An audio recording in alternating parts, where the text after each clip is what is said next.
¿Se escucha bien? Esto es un acto casi de militancia, diría, que hay muchos compañeros. Así que buenas tardes a todos. Subí un poquito más. ¿Se escucha bien? Bien. Bueno, primero es agradecerle a todos los que se acercaron a esta actividad. Queríamos aprovechar la visita de Leopoldo para que podamos armar una mesa de charla, de debate. Recién estuvimos reunidos con un grupo de periodistas, pasamos por el Diario del Norte también. Y bueno, sabemos que los tiempos de los candidatos son a veces complicados y bueno, tuvimos esta iniciativa para poder aprovecharlo, para poder charlar, para poder hablar de la construcción de las mayorías, esto nuevo que está sucediendo en Argentina, de empezar a pensar en una mayoría independientemente del frente político que cada uno pertenece. Acá te comento que hay compañeros del Partido Justicialista, Partido Comunista, ciudadanos, vecinos, y bueno, compañeros radicales. Así que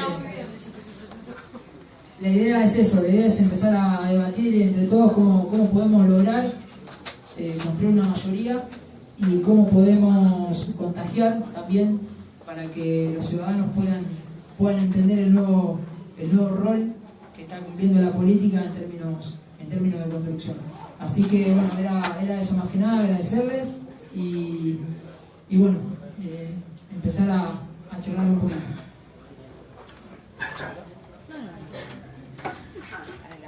Bueno, yo reitero el agradecimiento. Es un día laborable, una hora complicada. Sé que muchos de ustedes han tenido que hacer algún esfuerzo o algún alto en el camino para acercarse. No lo tomo como un interés vinculado a mi persona, sino a la situación que estamos atravesando, que no es solamente una campaña electoral, sino también un momento político difícil para los argentinos. Venimos de una etapa que se inició fundamentalmente en diciembre del 2015.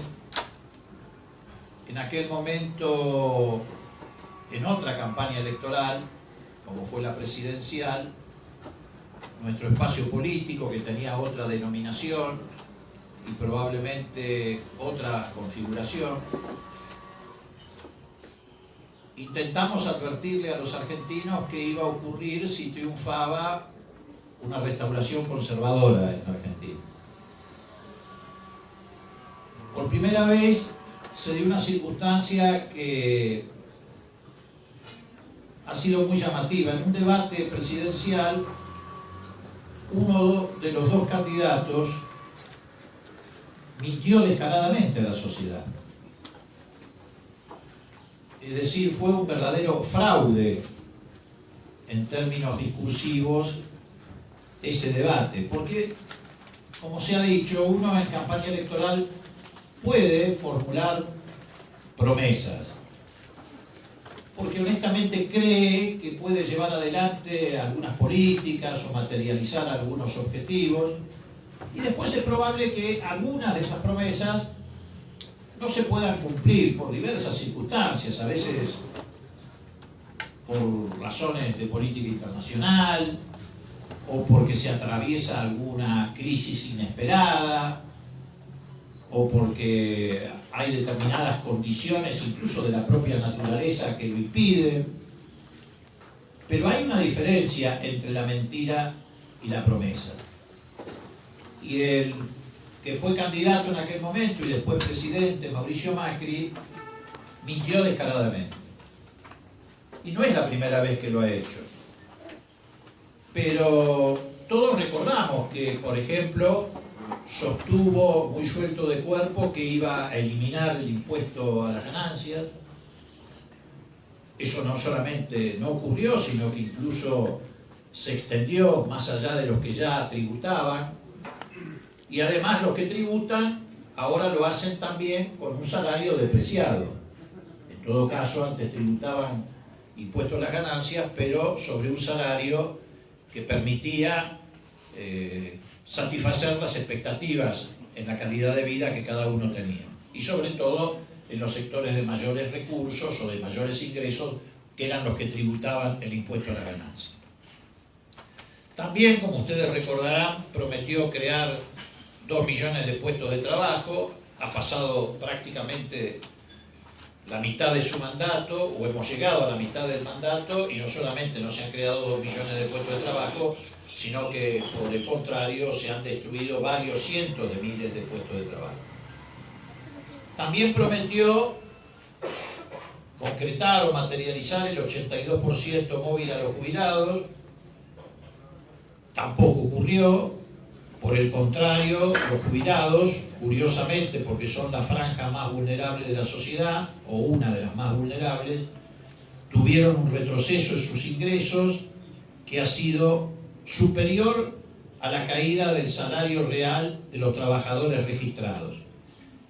Respecto a la inflación del 2016, los trabajadores registrados, depende de la rama de producción de que se trate, perdieron entre un 8 y un 15% de sus ingresos salariales como consecuencia de la devaluación y todas las medidas que apuntaron a hacer caer esos ingresos. Los jubilados perdieron mucho más que eso, entre otras cosas porque la inflación de los jubilados es distinta al índice general de precios. La inflación de los jubilados hay que tomarla a partir de lo que es el aumento de los alimentos y de los medicamentos, que se lleva prácticamente todo el haber de los jubilados.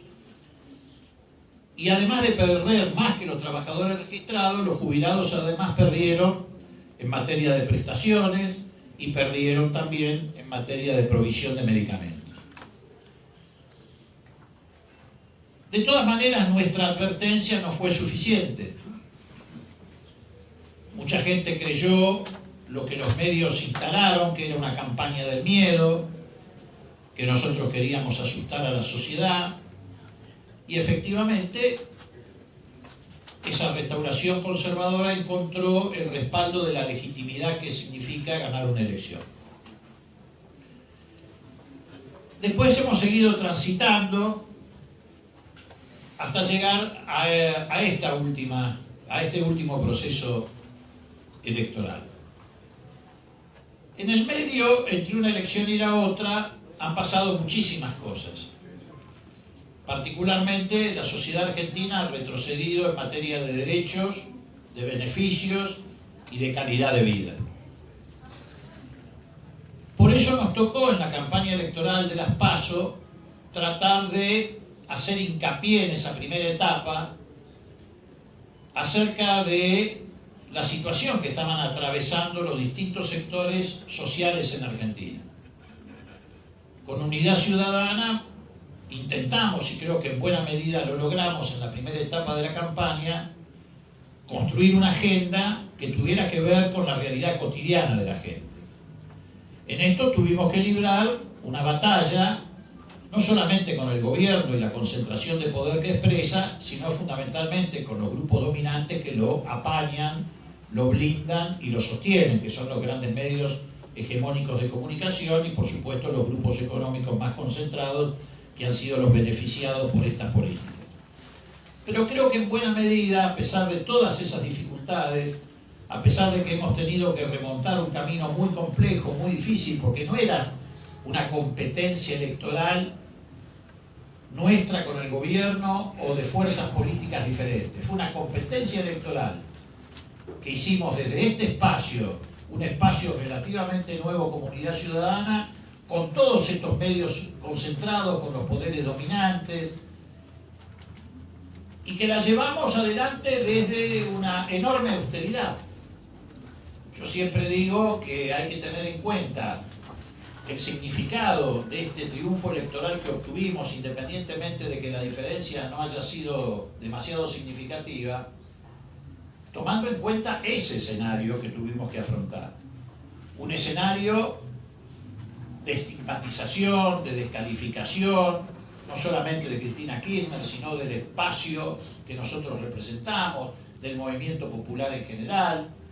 Tuvimos que remontar la idea que habían instalado de la famosa pesada herencia, mucha gente todavía le atribuía a esa supuesta pesada herencia algunas de las decisiones que estaba tomando el gobierno de Macri, como los aumentos tarifarios.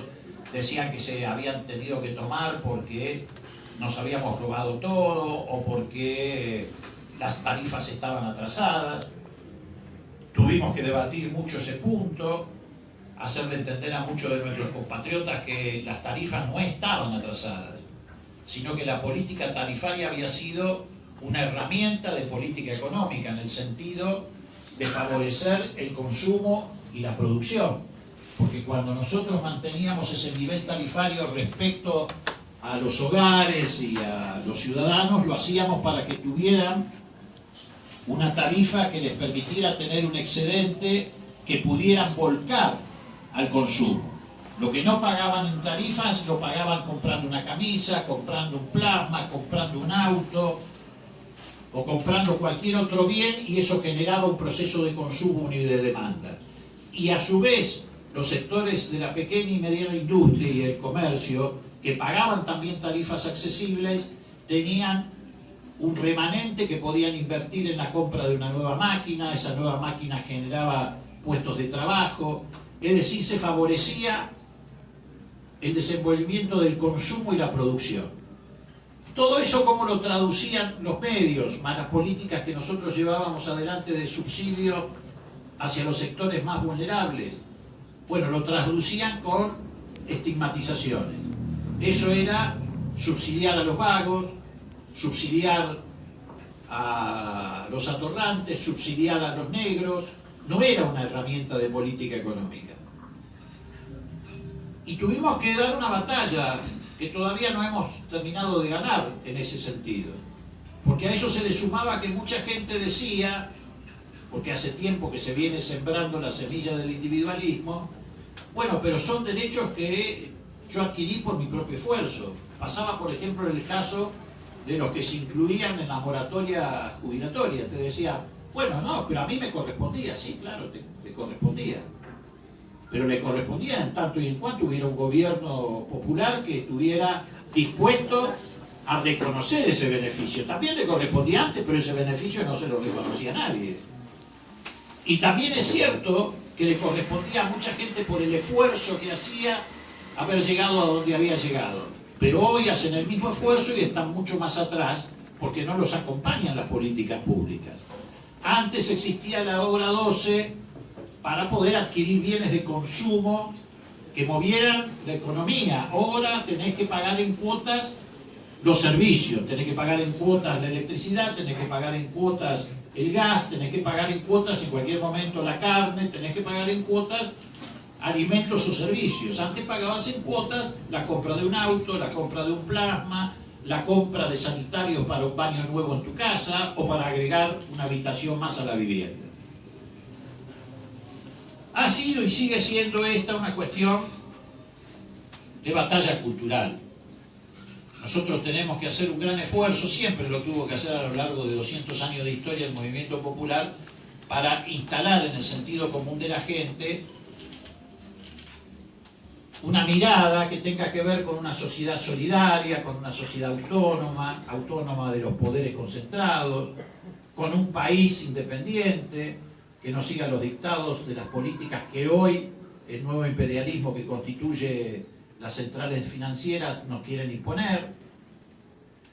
Y creo que en la primera etapa de la campaña, a pesar de todas estas adversidades, a pesar de todas estas dificultades, pudimos finalmente imponer la agenda.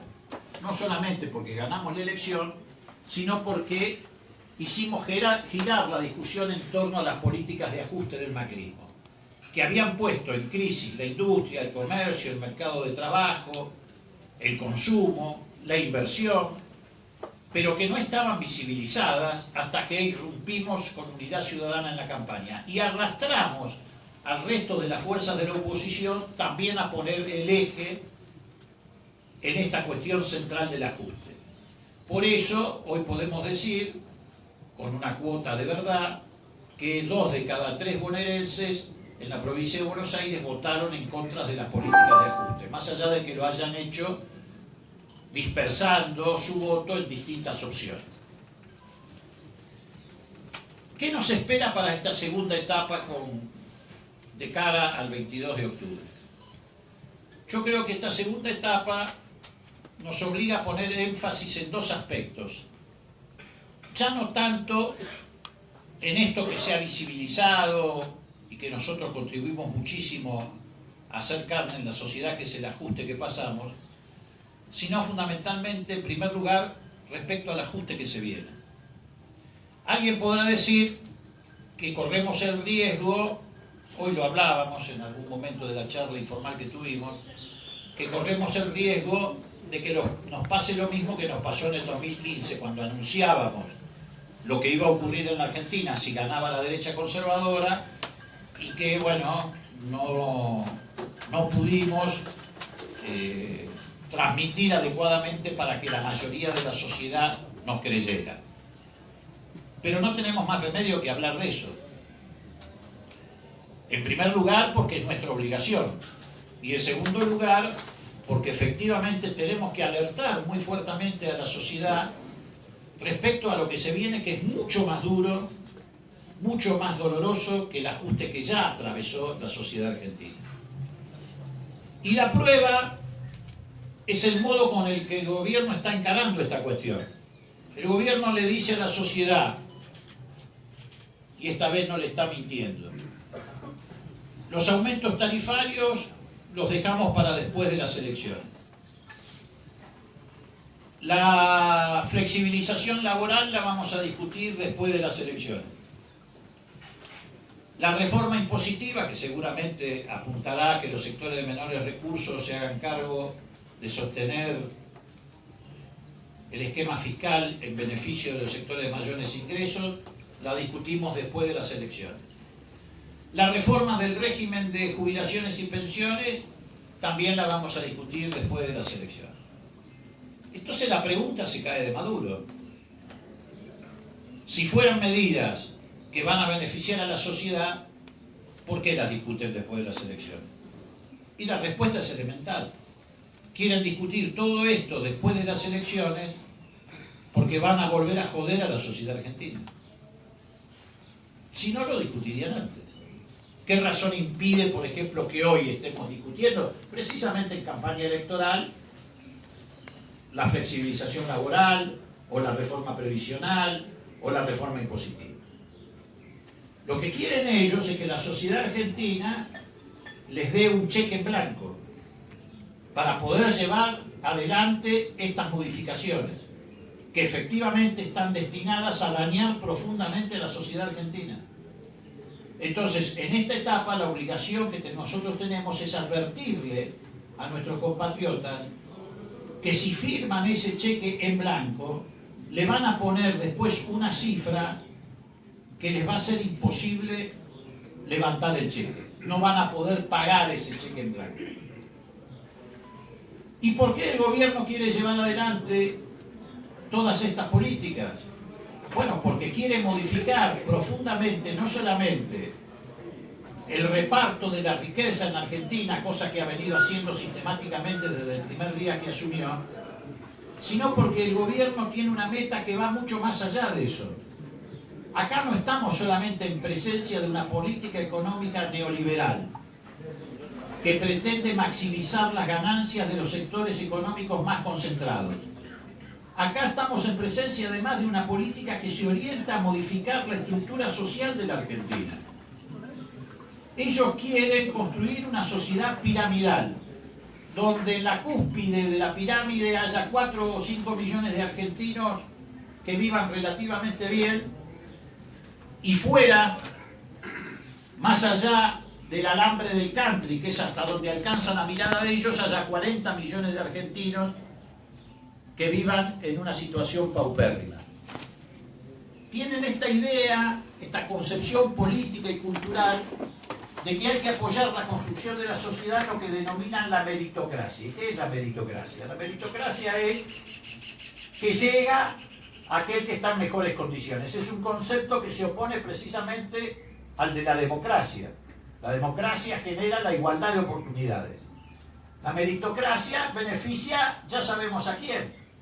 Al que ha nacido en una clínica privada, al que ha pasado por una escuela bilingüe, al que tiene determinadas condiciones iniciales que le permiten llegar más allá, pero deja atrás a la inmensa mayoría de la sociedad. Por lo tanto, no solamente estamos enfrentando un modelo económico, estamos también confrontando con un modelo de sociedad. Una sociedad que pretende se apoye en el individualismo, en el egoísmo, en la competencia de unos contra otros en vez de en la colaboración de unos con otros. Una sociedad que no esté integrada a través de la solidaridad. Y nosotros tenemos la obligación, más allá de resultados electorales, de confrontar con ese proyecto de sociedad. Pero además de las PASO acá, se incorporó otro componente, que ya no tiene que ver con el ajuste que viene, que es sumamente peligroso, que es la violencia institucional que ha desatado el gobierno y que ha encontrado en la desaparición forzada de Santiago Maldonado su máxima expresión. Una violencia institucional que se apoya en la estigmatización de distintos sectores de la sociedad. Como se les hace muy difícil mostrar logros de esta primera etapa, que casi es la mitad del gobierno que han transitado, y para adelante no tienen otra cosa que ofrecer que no sea más ajuste y más esfuerzos y más sacrificio de los sectores populares, han decidido llevar adelante su construcción política en la estigmatización del otro, en la construcción de un otro, en el que depositan todos los males. Así es como se está estigmatizando desde hace mucho tiempo a los jóvenes. Yo decía hace un rato, porque por experiencia propia me tocó atravesarlo, como experiencia generacional, ha vuelto a ser peligroso ser joven en la Argentina. Estigmatizan a los inmigrantes, nos quieren hacer creer que los puestos de trabajo en la Argentina se destruyen porque hay muchos paraguayos o bolivianos, y no como consecuencia de las políticas económicas del gobierno. Estigmatizan a los pobres y además quieren naturalizar la pobreza. Estigmatizan al adversario político. Todo adversario político pasa a la categoría de mafioso, de corrupto o de subversivo. Y estas políticas de estigmatización que vienen instalando desde hace ya bastante tiempo, incluso desde antes del triunfo de Macri, pero que ahora ha recrudecido por esta concentración de poder que la derecha tiene, de alguna manera ha despertado en algunos sectores sociales el enano fascista que estaba adormecido. Porque en el 83 o del 83 en adelante logramos en alguna medida adormecer ese enano fascista. Y además, algunos sectores que todavía lo contenían dentro de sí, lo disimulaban porque no era políticamente correcto expresarse de esa manera. Pero ahora, incentivados por estas campañas de odio, de revanchismo, de persecución, que ponen la vara del odio cada vez más alta, ese enano fascista en algunos sectores de la sociedad ha resucitado. Y lo grave cuando uno le vuelve a dar vida al enano fascista, que le tiene que dar de comer todos los días. Y entonces esa escalada de violencia institucional va subiendo peldaño a peldaño, hasta llegar, como reitero, a la desaparición forzada de Santiago Maldonado. Que es un hecho que seguramente ustedes lo han podido percibir. Curiosamente, ha despertado en algunos sectores de la sociedad las peores reacciones. Yo creo que pocos hechos como este han mostrado la peor cara de algunos sectores de la sociedad. Digo esto ¿por qué? Porque hemos transitado ya muchos años de democracia y la verdad es que resulta doloroso, pero esperable, de un gobierno conservador y de un gobierno de derecha. La derecha nunca tiene límites, salvo aquellos que le impone la sociedad, pero es tremendamente doloroso que tengamos que estar otra vez debatiendo y discutiendo estas cuestiones. A mí particularmente me duele mucho porque yo vengo de pertenecer de una fuerza política que gobernó en el 83 y siempre dije que Alfonsín había heredado un Estado organizado para perseguir y matar a los ciudadanos. Esa fue la herencia que recibió Alfonsín. Y tuvo que democratizar el Estado y la sociedad argentina. Y después de casi 40 años que estemos discutiendo otra vez el derecho a la vida en Argentina, porque no es otra cosa que eso lo que estamos discutiendo alrededor de la desaparición de Santiago Maldonado, realmente produce dolor, pero además sobre todo nos muestra una alarma enorme en términos del retroceso que podemos vivir en manos de un gobierno conservador y de derecha. La derecha siempre, inexorablemente, te lleva al pasado.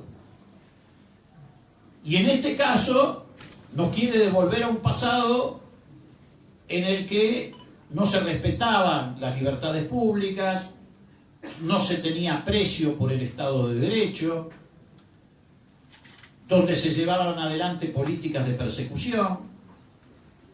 Y si bien el caso de Santiago es el caso más doloroso y paradigmático, no es el único. En estos tiempos hemos visto de qué manera se ha puesto en marcha un proceso de persecución judicial, no solamente sobre la expresidenta de la Nación, sino sobre el movimiento popular argentino en su conjunto.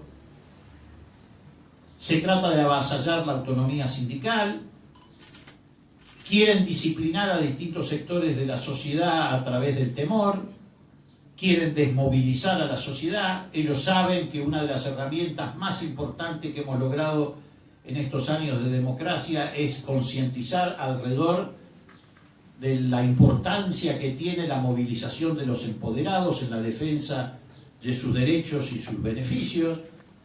Infiltran marchas con servicios de informaciones que provocan desórdenes a propósito para generar ese temor. Es decir, se está volviendo a las peores prácticas de gobiernos autoritarios. ¿Esto nos autoriza a decir que estamos frente a una dictadura? No. Sería de nuestra parte un exceso.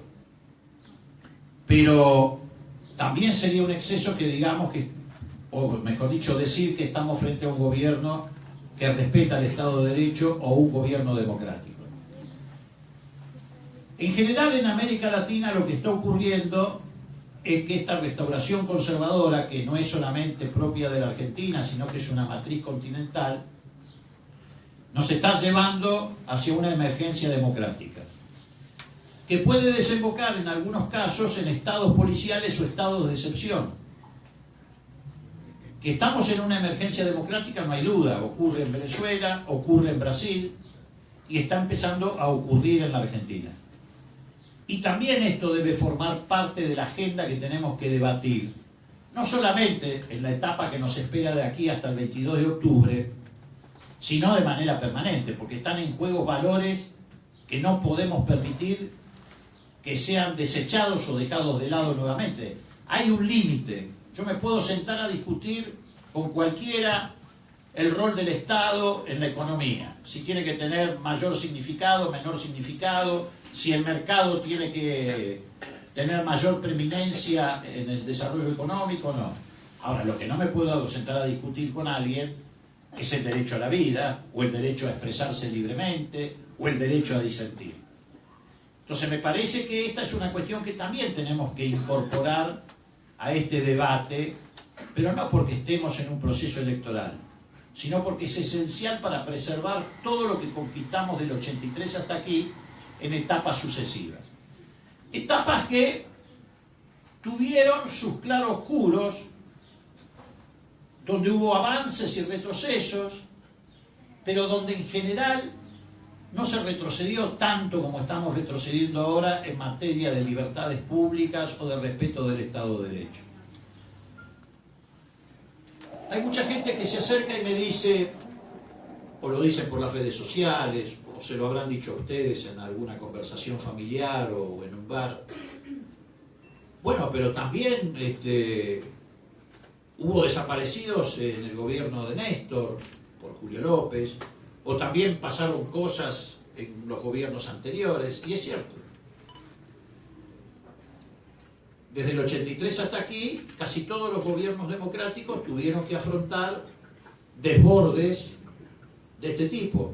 Alfonsín, uno de los primeros dolores de cabeza que tuvo fue la desaparición de un banquero que militaba en un partido de izquierda que se llamaba Osvaldo Sivak, marido de Marta Ollanarte, y no solamente lo secuestraron, sino que lo mataron. Pero ¿cómo terminó esa historia? Con la famosa banda de los comisarios, que era un resabio de los procesos de represión de la dictadura militar, presos, con un tipo que era de la custodia de Alfonsín, que se llamaba Guglielminetti, que había sido un represor conocido, también preso, y así se resolvió. El gobierno democrático logró identificar a los que habían cometido ese atropello, los metió presos, y algunos siguen pagando y purgando ese delito. Después vino la desaparición, o mejor dicho, la muerte, desaparición muy breve por unos días, y la muerte del conscripto Carrasco en la época del gobierno de Menem. Ustedes saben que yo no tengo coincidencias ideológicas con ese gobierno. Pero ese episodio, ¿cómo se saltó? No solamente con el castigo de los responsables, sino que se llegó incluso al extremo de derogar el servicio militar obligatorio. Después vino la muerte de Costec y Santillán. ¿Qué significado, o mejor dicho, qué situación provocó esa muerte, o esas dos muertes? Nada más y nada menos que la decisión de Duhalde de prácticamente adelantar la entrega del poder, convocar inmediatamente elecciones, porque el gobierno no estaba en condiciones de afrontar la crisis que esas dos muertes le habían provocado. Después, en el gobierno de Néstor, asesinan a Mariano Ferreira. ¿Cuál fue la respuesta? La respuesta fue Néstor poniéndose a la cabeza de la investigación, se detuvo a los autores materiales y, lo que es mucho más difícil, se pudo juzgar al autor intelectual, que era nada más y nada menos que el secretario de la Unión Ferroviaria, que está todavía preso, el señor Pedraza, por haber sido el autor intelectual de la muerte de Mariano Ferreira. ¿Cómo ha reaccionado este gobierno frente a la desaparición forzada de Santiago Maldonado? Con el encubrimiento. No solamente no se ha puesto a la cabeza del esclarecimiento, sino que deliberadamente durante 51 días ha trabajado para encubrir la desaparición forzada de Santiago Maldonado. Lo ha hecho el gobierno y los medios de comunicación hegemónicos que lo acompañan. Sembraron infinidad de pistas falsas para tratar de desviar la investigación. Hicieron lo imposible para demonizar a Santiago Maldonado. Cuestionaron el derecho a la vida de Santiago Maldonado, a punto tal de que hay sectores de la sociedad que te dicen, bueno, no, era un artesano, le pasó eso porque no estaba trabajando, ¿para qué andaba con los mapuches? Fumaba marihuana, tenía rastas. Es decir, el gobierno, a diferencia de todos los gobiernos democráticos anteriores, más allá de las diferencias ideológicas que tuvieron esos gobiernos democráticos en el pasado, en este caso se puso a la cabeza activamente, no para esclarecer la desaparición forzada de Santiago Maldonado, sino para encubrirla. ¿Y esto por qué fue así?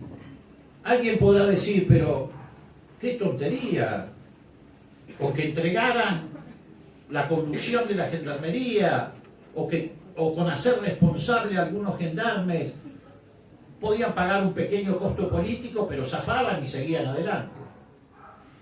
No es así, no es que están encubriendo a un grupo de gendarmes, se están encubriendo a ellos mismos. Porque a diferencia de todos los episodios anteriores, acá hubo una participación directa del Poder Ejecutivo en el operativo que culminó en la desaparición forzada de Santiago Maldonado. No están encubriendo a 3 o 4 gendarmes, se están encubriendo a sí mismos, están encubriendo al jefe de gabinete del Ministerio de Seguridad que estaba en el lugar. este señor Pablo Nochetti, que fue el que planificó, incitó y verificó la ejecución de esas órdenes que culminaron en esa cacería salvaje que termina en la desaparición forzada de Santiago Maldonado. Esa es la diferencia con los episodios que ocurrieron en el pasado. En el pasado, los gobiernos democráticos fueron en algún momento sorprendidos o desbordados por situaciones de este tipo. En este caso, esta desaparición forzada es parte de esa política de criminalización que lleva adelante el gobierno nacional, que tuvo una participación directa en el terreno. Es cierto que tienen un pacto con la conducción de la Gendarmería, donde estaban trocando el peritaje sobre el caso Nisman, que lo querían redireccionar en este sentido, con la cobertura del caso Maldonado. Pero va más allá de eso. Ese pacto quedó revelado cuando la ministra de Seguridad fue al Congreso Nacional y, además de mentirle descaradamente al Senado diciendo que este señor Nochetti había pasado por ahí de casualidad a saludar a un gendarme que conocía, entre otras cosas dijo: yo no voy a tirar ningún gendarme por la ventana porque me la banco. Eso fue un mensaje mafioso, diciéndole a la Gendarmería: quédense tranquilos, yo me banco esto. Un ministro no se tiene que bancar nada, tiene una responsabilidad funcional. Ese mensaje mafioso formó parte del acuerdo para que saliera la pericia de Nisman, que quieren direccionarla hacia la teoría de un asesinato, también para endilgárselo a la expresidenta y al gobierno anterior. Yo creo que les va a salir mal, porque esa pericia ni siquiera es imaginable en una película de James Bond, pero de todas maneras la cuestión no pasa por ahí, sino por las creencias de la sociedad. Y esas creencias de la sociedad, que se basan en una realidad virtual, que es la realidad que no existe, o que se basa en emociones, es también las dificultades que nosotros tenemos que superar. ¿Y cómo las podemos superar? No las vamos a superar de la noche a la mañana, pero tenemos un proceso electoral por delante. Nosotros no vamos de aquí al 22 de octubre a romper las limitaciones que se nos imponen. No vamos a poder torcer las creencias que instalan los grandes medios de comunicación. No vamos a poder competir con el poderío de un gobierno que ha concentrado tanto poder, en tanto gobierna la provincia, la ciudad de Buenos Aires, el gobierno nacional. Pero ellos tampoco van a poder con nosotros si somos inteligentes en elegir el campo de batalla. Nosotros no tenemos que ir a la discusión con los medios de comunicación.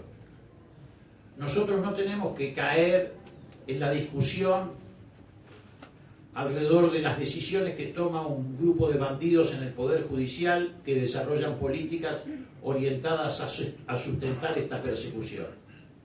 Nosotros le tenemos que dar la batalla en el territorio que siempre el movimiento popular argentino encontró como más propicio, que es el territorio de la calle, que es el territorio del debate en las fábricas, en los lugares de trabajo, en los lugares de estudio, en los barrios, en esta construcción de ciudadanía que estamos haciendo. Porque hay que valorar lo que estamos haciendo. También es muy importante valorar lo que estamos haciendo. Primero porque ha sido un instrumento que nos ha permitido ganar la elección en agosto, donde también, por supuesto, llevaron adelante una gran estafa, como fue la de la noche de la elección. Yo le decía hoy a los chicos, porque tengo bastante más edad que ellos, que yo no recuerdo un episodio tan vergonzoso como el que se vivió esa noche. ¿Por qué? Bueno, porque ningún gobierno del 83 hasta acá, pero ni siquiera gobiernos anteriores del 83, esos gobiernos democráticos que se movían en interregnos entre golpe de Estado y golpe de Estado, llegó a protagonizar una estafa y un papelón de esa naturaleza. ¿Por qué? Porque en este caso fue el propio presidente de la Nación el que le mintió descaradamente, una vez más, porque la mentira y el cinismo forman parte de la construcción política del gobierno de Macri, a la sociedad argentina. Se plantó a las 10 de la noche a anunciar un triunfo que no había obtenido, montando un circo con el mago sin dientes para tratar de engañar a la sociedad argentina. Vidal. Eso yo no recuerdo que haya ocurrido nunca. Ni Frondizi, ni Ilia, ni Perón, ni Cámpora, ni Alfonsín, ni Néstor Kirchner. Nadie se plantó esa noche como presidente de la nación. Lo puede hacer un funcionario electoral, lo puede hacer un candidato de cualquier lista opositora, pero no lo hace el presidente de la nación. Entonces me parece que todas estas cosas hay que ir recogiéndolas para conversarlas con nuestros vecinos, con nuestros amigos, con el resto de los ciudadanos. Y de acá al 22, el esfuerzo principal, como ocurrió ya en las PASO, es nuestro, es de los militantes, es de los ciudadanos, que tenemos que valorar este espacio que se ha gestado. Yo creo que el aporte que ha hecho Cristina no es solamente ser candidata en esta elección. Tal vez no tenía ganas de serlo, tal vez por ahí hasta no le convenía hacerlo. El aporte más importante que ha hecho Cristina es poner su liderazgo al servicio de la construcción de un nuevo sujeto político en la Argentina. Y así como ella es perseguida porque fue inclaudicable en el ejercicio del poder que el pueblo le había dado y no lo puso de rodillas frente a los grupos económicos concentrados ni los poderes dominantes, ahora sacrificó tal vez su comodidad personal o su interés personal para ponerlo al servicio de la construcción de un nuevo sujeto político que sintetiza la historia que hemos transitado del 83 hasta aquí. Y que hoy nos permite efectivamente que hoy estemos sentados alrededor de esta mesa gente que venimos, no solo de distintas culturas y tradiciones políticas, del peronismo, del radicalismo, de la izquierda, sino incluso ciudadanos que se han incorporado seguramente sin provenir de ninguna de esas culturas políticas a esta expectativa, a esta esperanza que abre el camino a través de Unidad Ciudadana. Ese es el aporte más importante. Y por eso le sigue doliendo a los grupos dominantes la presencia de Cristina. Ya no está en el poder. Y sin embargo sigue siendo el objeto principal de la persecución. ¿Por qué? Porque sostiene un espacio político que sin estar en el poder cuestiona el poder. Genera un límite para los grupos dominantes. Denuncia e interpela lo que estaba sucediendo con la sociedad argentina. Por eso, más allá de la elección del 22 de octubre, en la que hay que poner toda la energía, porque así como nos hicieron creer en agosto que no íbamos a ganar, en octubre estamos en condiciones de ganar si ponemos esa energía, si somos capaces de ponernos de pie otra vez como lo hicimos en la oportunidad anterior, a pesar de la escasez de medios. Más allá de ese 22 de octubre hay que seguir trabajando en esta construcción, porque esta batalla no ha culminado, es una batalla por la construcción del sentido común en la sociedad. Y la vamos a ganar no solamente el día que ganemos una elección, sino fundamentalmente el día que ganemos esa batalla cultural. Por eso yo, para terminar, simplemente les quiero decir, autoconvoquémonos, no de manera desordenada, anárquica, espontánea. Hagámoslo orgánicamente. Tenemos hoy un instrumento, tenemos un liderazgo, tenemos la razón, tenemos la verdad de nuestra parte. Con esa verdad vamos a derrotar la mentira de la famosa posverdad. Y tenemos claro que el camino es el correcto, porque sabemos que esta sociedad la están llevando al precipicio inexorablemente. Más temprano que tarde va a ocurrir. Y no lo hacemos por dar un diagnóstico catastrófico, sino porque ya hemos pasado esta experiencia en varias oportunidades los argentinos. No hay un país que pueda funcionar que esté colgado exclusivamente del endeudamiento externo y de la bicicleta financiera. Les voy a tirar 2 o 3 datos simplemente. El gobierno presentó para el presupuesto 2018. ¿Saben cuál es el gasto más importante que está previsto para el 2018? El pago de intereses de la deuda. 285.000 millones de pesos. ¿Saben cuánto está previsto para el Ministerio de Desarrollo Social y las políticas de seguridad social? 174.000 millones de pesos. Para salud, 56.000 millones de pesos. Y para educación, 164.000 millones de pesos. Para pago del servicio de la deuda, 285.000 millones de pesos.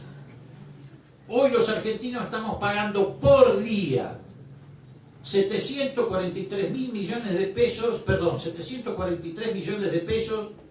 por las LEVAC y 700 millones de pesos por la deuda pública. O sea, por día pagamos de intereses de LEVAC y deuda pública 1.400 millones de pesos diarios. ¿Cuánto tiempo se va a poder sostener este endeudamiento desenfrenado? ¿Cuánto tiempo la sociedad argentina, que además va a afrontar un nuevo ajuste, va a poder tolerar esta bicicleta financiera? Están construyendo una bomba de tiempo descomunal. Ya han emitido 1 billón de pesos en LEVAC. Estamos con una vulnerabilidad extraordinaria. Si en algún momento esta bicicleta que se renueva todos los martes de las LEVAC sufre algún atascamiento por alguna situación vinculada a la política internacional o porque aumentan las tasas de interés en Estados Unidos y se corren los capitales a refugiarse en Estados Unidos o por cualquier otro tipo de circunstancia, vamos a afrontar una crisis tremenda porque somos un país vulnerable, porque el gobierno ha decidido ceder las herramientas de política económica a manos de lo que denominan el mercado.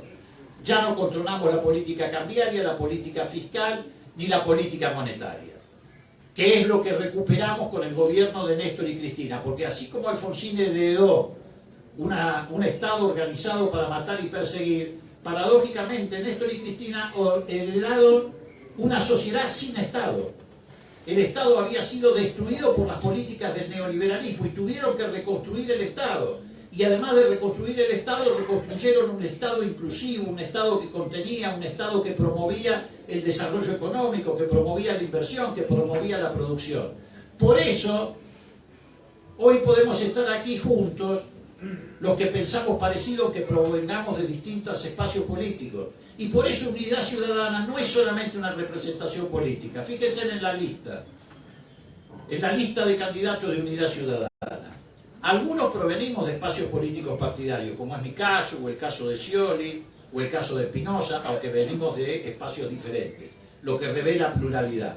Pero muchos de los que están en la lista provienen de sectores sociales, que son los que expresan y representan los sectores sociales que son agredidos por esta política. Hay 3 dirigentes sindicales: Yasky, el más conocido, Vanessa Siley de Judiciales y Walter Correa de la Curtiembre, que son de la Corriente Federal de Trabajadores, que la conduce un radical como Sergio Palazzo, pero que está en una posición nítida de defensa de los intereses de los trabajadores.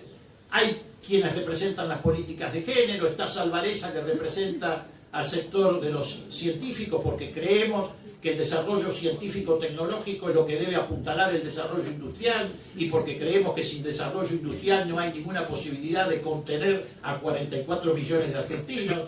El país agroexportador solo puede contener a una parte de esos argentinos.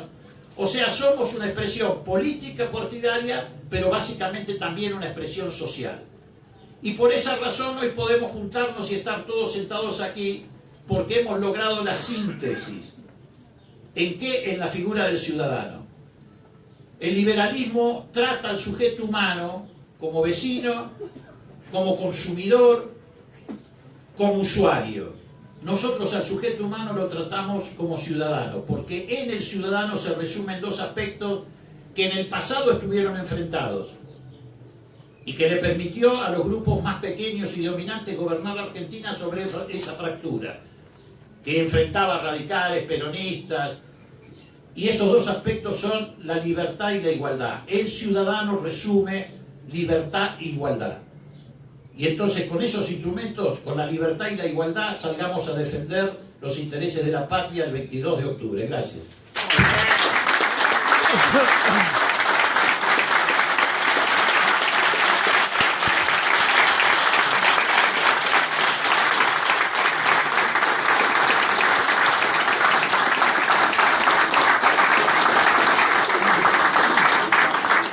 Abrimos el panel para hacer unas preguntitas. Repito, estamos con el tiempo un poco justo, pero vamos a aprovechar por lo menos 15 minutos para algunas preguntas. Vamos, Manolito Barrendón por acá, con el compañero. Sí. Carlito. Carlito. Sí, no, Usted decía que a Macri, el gobierno de Macri, no se lo podía considerar una dictadura. Yo le recuerdo a usted que Enzo Bordaberry, en Uruguay, en la década del 70, subió por los votos del pueblo. Y sin embargo después se hizo un autogolpe, disolvió el Congreso, asumieron las Fuerzas Armadas en el marco del Plan Cóndor que se venía gestando. En el 93 o 94, Fujimori también se hizo un autogolpe. ¿Por qué? Porque hizo el mismo patrón. Disolvió el Congreso, él había sido elegido por el voto del pueblo. Entonces, no vaya a ser cosa que Fujimori y Bordaberry sirvan de fuente de inspiración para los presidentes elegidos democráticamente. Eso es lo único que podía decir. Bueno, a ver, convengamos en primer lugar, a ese escenario todavía no hemos llegado. Primera cuestión. Segunda cuestión. Hoy las Fuerzas Armadas no tienen el rol ni el protagonismo ni la gravitación que tuvieron en el pasado. Ojalá que no. Porque en ese sentido hay una conciencia democrática que no teníamos en la época que usted menciona. Entre otras cosas porque no habíamos atravesado, como hemos atravesado, periodos tan extensos de ejercicio democrático. Y eso ayudó a alimentar y abonar esa conciencia democrática. Ahora, yo no descarto la posibilidad de que estos gobiernos de derecha busquen desembocar en estados de excepción. ¿Qué es un estado de excepción? Es una situación intermedia entre las dictaduras y la democracia. Un ejemplo puede ser Brasil. En Brasil, la derecha no ganó la elección. No la ganó por un escaso margen, pero no la ganó. Como no ganaron la elección, buscaron el atajo de un golpe parlamentario. Destituyeron a quien la había ganado, que era Dilma Rousseff. Y nadie hoy puede explicar, ni acá, ni en Brasil, ni en ningún lado, por qué razón la destituyeron. Por una cuestión meramente formal, porque había un traslado de partidas de un ítem a otro. Imagínense si hubiera ocurrido acá, no habría ni intendente, ni gobernador, ni presidente que no estuviera destituido. ¿Esa destitución para qué ha servido? Para llevar adelante la reforma laboral en Brasil, por ejemplo, que ha extendido la jornada laboral a 12 horas, que precariza los contratos laborales, que pretende sacar del índice de salarios el ítem de la antigüedad, y también sirvió para retroceder en todos los derechos que habían conquistado durante el gobierno anterior. Pero no contentos con esto, ahora están viendo qué atajo toman para prohibirle o para proscribir la candidatura de Lula. Ese es un estado de excepción, aunque mantenga una formalidad democrática. Pero bueno, nosotros estamos advirtiendo sobre esto. Ahora, si nosotros calificamos al gobierno de Macri como una dictadura, no solamente estaríamos cometiendo un error de diagnóstico, sino que estaríamos también sirviendo a aquellos que pretenden hacernos aparecer a nosotros en posiciones energúmenas. Hay una legitimidad de origen, eso no hay duda, ganaron una elección. Pero también tiene que haber una legitimidad de ejercicio. Esa legitimidad de ejercicio la están perdiendo en la medida en que pasan por encima del Estado de Derecho, y nosotros tenemos que prender las luces rojas en ese sentido. Leopoldo, pero es el peor gobierno, el más horrible y perverso de todo lo que yo tengo de democracia. Es perverso. Bueno, pero de democracia. Ya sí. Bueno, una democracia mentirosa, ¿no? Pero esa es otra discusión. Mira, A ver, sí, una democracia perdón. mentirosa. A ver, yo no tengo duda de que es un muy mal gobierno, de que es un gobierno perverso, lo acabo de decir en la charla, es un gobierno que apoya su construcción política en la mentira, en el Yo estoy de acuerdo con todo lo que etcétera. usted dice. Pero, les reitero, muchachos, nosotros ya de por sí tenemos una batalla muy difícil, porque ellos han logrado construir un sentido común que nos pone a todos nosotros en el papel de los energúmenos, en el papel los kirchneristas, los mapuches, los chicos jóvenes, etcétera, somos todos perversos, malvados, chorros, ladrones, subversivos, etcétera. Entonces, ojo, porque nosotros también tenemos que manejarnos con inteligencia. La inteligencia no es contraria a los principios. La inteligencia que Mañeto no maneja en la presidencia de la Pero nación. eso es otra cuestión. A ver, yo lo que le quiero decir es, a ver, Mañeto maneja la indignación no tiene que ser la guía de nuestra acción. Nosotros tenemos que evitar provocaciones. Nosotros tenemos que cuidar a los chicos del secundario que se están movilizando en este mismo momento en la ciudad de Buenos Aires. Nosotros tenemos que transitar un camino de racionalidad. A mí este gobierno me indigna como el que más, pero no hay que perder el andarivel de la racionalidad, porque nos quieren llevar a ese terreno. Ellos son los que quieren provocarnos, no somos nosotros los que tenemos que provocar, son ellos los que quieren provocarnos a nosotros. Y cuando se cae en la provocación, se facilitan las salidas autoritarias. ¿Cuál es nuestra fortaleza? Nuestra fortaleza es el amor, nuestra fortaleza es la racionalidad, nuestra fortaleza es que la gente no se asuste y se siga movilizando. Nuestra fortaleza es poder conversar con nuestros amigos en el barrio, aunque hayan votado al macrismo, y tratar de convencerlos de que no lo deben votar. Nuestra fortaleza es ganarles las elecciones, porque hemos elegido hace muchos años la vía democrática, y la vía democrática tiene como herramienta para cambiar la correlación de fuerzas en una sociedad una victoria electoral. Si no nos pudieron provocar hasta agosto, si pudimos mantener ese discurso, si pudimos enfrentar el peor gobierno de la democracia del 83 hasta acá y ganarle la elección, no perdamos ahora esa racionalidad, porque estamos en condiciones de cambiar esto sin caer en la provocación.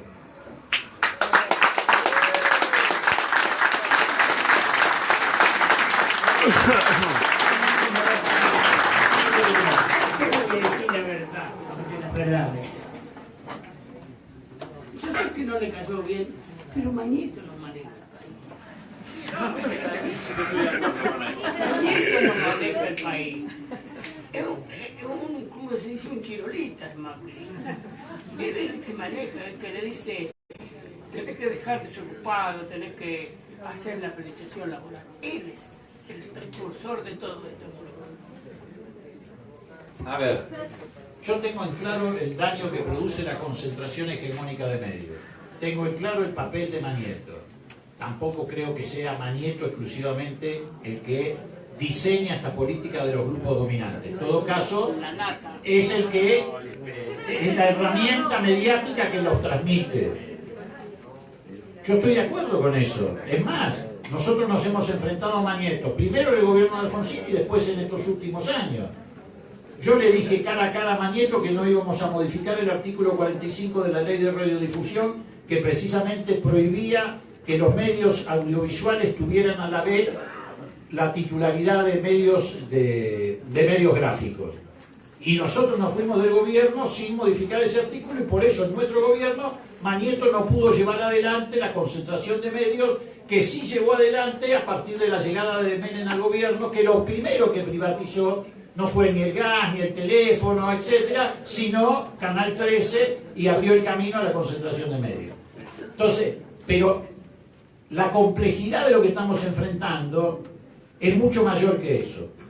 Hay grupos dominantes que se articulan entre ellos, los grupos de medios, un sector del Poder Judicial que sirve a ese objetivo, el gobierno de Macri, que sí tiene una gran concentración de poder y que hoy domina las herramientas de las políticas de seguridad en Argentina, lo que es un grave peligro precisamente para la seguridad de los argentinos.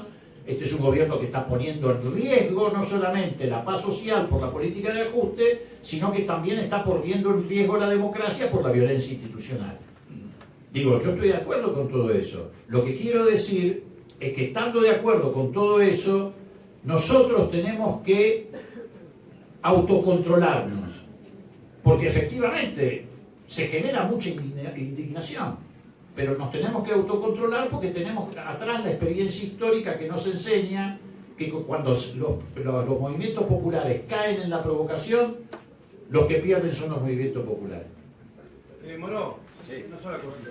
A mí me parece que nos falta un puntito más sobre todo lo que usted estuvo dando la charla. Sí, sobre todo nos falta un puntito más electoralmente. ¿Cuál es? El puntito que nos falta es que son los dictados de la embajada norteamericana, que esos grupos concentrados son los que... Claro. Eso hay que decir, porque tenemos que decir, compañeros, que son los dictados de la embajada norteamericana, no es Magneto. ¿Entiendes? Yo creo que tenemos que constantemente salir a decir que son ellos, porque realmente conocemos que es la embajada norteamericana o no. Bueno, es una combinación de todos esos factores. A ver, si nos ponemos a analizar, nos vamos dentro de 2 horas. Yo creo, se lo decía hoy a ellos en una charla aparte, que además todo esto forma parte de una matriz común, que es común porque tienen objetivos comunes. ¿Cuál es el objetivo común que hoy tienen? El objetivo común que hoy tienen es recolonizar América Latina para quedarse con los recursos naturales de América Latina. Con el petróleo, con el litio, con los recursos hídricos. No es que vienen por las empresas públicas como vinieron en la década del 90 para llevarse los activos que nosotros habíamos construido durante muchísimos años. A YPF, etc. Vienen por los recursos naturales. Por eso cuando yo hablo de los poderes dominantes me refiero a todo eso, a Magneto, a la embajada, a los grupos financieros internacionales, que cada día están también más concentrados. Es todo eso lo que estamos enfrentando. Sí, decime vos qué querías decir. Pero ahora es como una gran torta que se están dividiendo las partes, entonces el recurso del petróleo, que va a ser el nuevo boom que vamos a necesitar en un futuro para sobrevivir, como queramos, se está dividiendo y está tratando de comprar las partes que tenemos acá en Argentina. Básicamente, Estados Unidos no cosa que para el día de 25 de mayo venga el rey de España, el príncipe fue que vino, y nosotros a mayo le decimos perdón por liberarnos. Es ilógico lo que está haciendo este gobierno en ese sentido. Y aparte con la embajada de Estados Unidos me ha pasado de poder asistir a lo que es la embajada, como estudiantes, y ellos dicen que es un gran país donde se puede poner fábricas que no cobran impuestos. Ellos mismos te lo dicen. Entonces, vos estudiante que vas a la embajada y te lo dice el embajador, ¿cómo lo tomas? A ver, viste, estamos frente a un intento de recolonización. Vienen por esos recursos naturales. El petróleo tiene todavía un significado importante en el mundo, el agua también lo va a tener más en el futuro.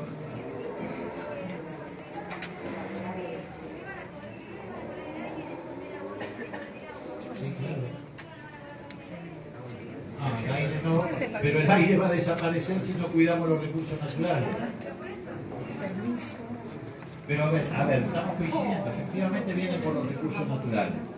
Vienen por el petróleo de Brasil y Argentina. En el caso de Brasil el golpe contra Dilma tuvo que ver con eso, porque ¿cuándo se da el golpe contra Dilma? Claro, cuando descubren el yacimiento de aguas profundas, donde hay alrededor de 80.000 millones de barriles de petróleo. 80.000 millones de barriles de petróleo de reserva. ¿Estamos de acuerdo? El plan Cóndor